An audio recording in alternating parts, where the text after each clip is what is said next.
Mohana block पाणीघंटा panchayat T Laxmipur रे नूतन आशा कर्मी को नहीं तेजी विवाद।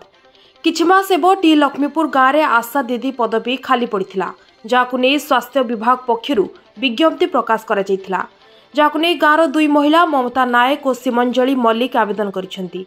गतकाली सीमंजली मल्लिकंक सह किछि समर्थक मोहना मेडिकल अधिकारी पाखकु आसी एक दाबी पत्र प्रदान करथिले। सेतिरे उल्लेख रही ममता नायक गाँव में न रही बाहर रोचंती, तेणु से योग्य नहांती बोली अभियोग होइथिला। आज पुणी ममता नायकों सह किछि समर्थक मोहना मेडिकल रे पहुंचीथिले।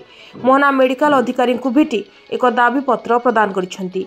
दाबी पत्र रे उल्लेख रही गाँ झील हिसाब रे मोर पाठपढ़ा सहित सीमंजली मल्लिकंक ठारू योग्यता अधिक रही, तेणु दुई जन को भितरे किए योग्य रही आशा दीदी रूपे विवेचित करने। एपटे मोहना मेडिकल अधिकारी रोकठोक कहते जी योग्य से ही पाइबे, जदि कौन परिस्थिति अणायत हुए ताहेले उपस्थित अधिकारी एने समाधान बाट काढ़िबे।